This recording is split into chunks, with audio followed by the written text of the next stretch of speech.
One of the biggest things you have to understand about life is that you should never try to be the smartest person in every situation. So many times we try to posture ourselves up. We try to look better than we actually are. And maybe we try to state our credentials in our resume when we meet somebody because we want them to respect us. We want them to understand that we are valuable as individuals and that we have something to offer to the conversation.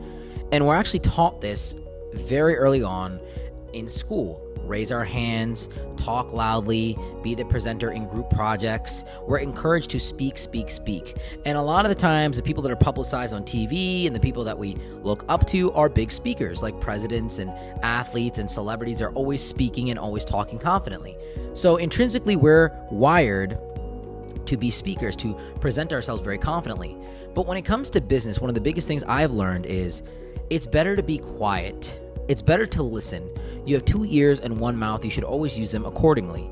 Whenever I'm in a conversation with someone that does business, the first thing I try to do is understand where they are and who they are. And even in a quick Google search or a quick understanding of a background of them, I might not know everything. Because I'll tell you for myself, people don't really know who I am. A lot of people think I'm this guy on social media and I'm an influencer, but the reality is I own a lot of businesses. I own hotels. I own equity in restaurants. I own a lot of tech companies. I own consulting firms. I own lead gen companies. I also own a financial firm, a marketing agency. How do I present myself? When I talk to somebody for the first time, I'm not stating all this, and with a quick Google search, you're not going to find all this. And even with this background, there's so much more to me than just what I said. And so it's hard to compartmentalize somebody and to really get a good gauge of them unless you have a serious conversation with them and you know them over a period of time. So when you first meet somebody, I would recommend avoiding the posturing up and the excessive talking as to who you are.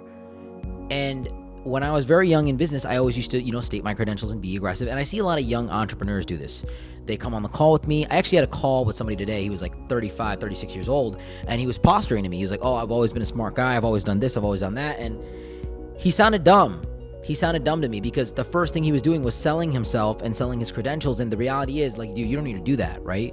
I'm not looking for someone that's extremely qualified in the position that I was hiring for. I'm just looking for someone that wants to do the job. More than anything, a top-level CEO, a top-level employer doesn't necessarily care about someone that's going to be very, very qualified. Obviously, qualifications are important, but they want someone that's passionate about the work and that's dedicated to the brand and the bill that they're trying to jump into, right? So I'd rather hire someone that's dedicated to the work and that really sees a vision with me rather than someone that's more qualified, because I want someone that really wants to be there long term. I like to grow with people and build relationships. One of the hardest things to do for companies is constantly hire. Some companies have really adopted this model of just constantly hiring. But for me, we are always hiring, but we're always trying to retain. And that's how you grow. If you're hiring and always losing, you're always going to just break even. But if you're hiring and retaining, then you're always going to grow. And obviously, if you're just retaining, then eventually you won't retain everybody. And if you're not hiring, you'll eventually just, kind of degrade as a company. That's never good.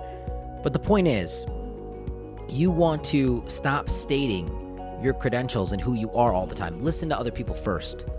And be a little bit more cognizant of the way that you're coming off. Try to do this. When you introduce yourself to somebody, record yourself if you can secretly. Just try to record your conversations with people and see how much you talk about yourself. See how much you boast about yourself. It's not good, when you're constantly talking about yourself. It's not beneficial. In certain situations, it may be good for you to state what you do to get a better digest of, the conversation itself and giving them information. But most of the time, talking and hyping yourself off comes off egotistical, and it's not beneficial. And what I've realized is now that I'm in certain relationships with business, I'll talk to somebody and say something and I'll walk away and I'll hear them say, oh, like, do you know who you just talked to? Do you know who you just met? And that's something that's happening for me now. And it's really nice to have that.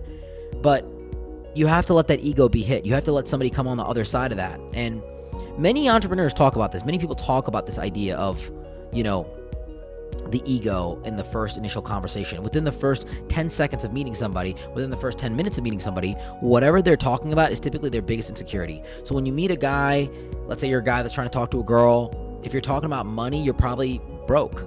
If you're talking about how many people you know, you're probably fascinated by celebrities and you really aren't where you need to be in your clout level or in your social status.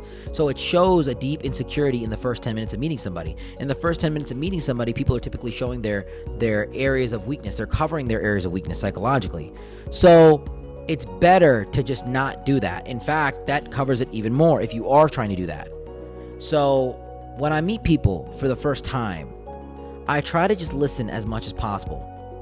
And obviously in some conversations where it's more tailored, I'm in a podcast, I'm talking a little bit more, but that's more so for a different idea, different end goal. But if I'm meeting somebody out in public, I'm listening to them, I'm just trying to talk to them. And many times people just kind of come off stupid. And most conversations I'm in, most people are just coming off very low intelligence, very low vibration. And that's just the nature of, the majority of people in the world. Unfortunately, just is what it is. And sometimes I find someone that's not talking about themselves, and I'm intimately fascinated. I want to know more. Who are you? What do you do? What's the secret behind you? And you can tell by someone's aura, by someone's swag, by someone's ability to kind of maneuver through the room, if they're powerful, if they've got themselves qualified, if they really have a large level of persuasion and influence, because you see the way that they maneuver themselves. So the less they talk, the more I want to listen. Because when you whisper, people listen more. I appreciate you guys spending a little bit of time here with me today and listening to what I have to say. Thank you so much for supporting my podcast and, listening to these episodes if you stay till the end. If you guys ever want to work with me one-on-one, the link is in the bio. If you guys haven't hit that bell notification on YouTube, definitely hit that and leave a review for our podcast. Until next time, guys, Sumi out.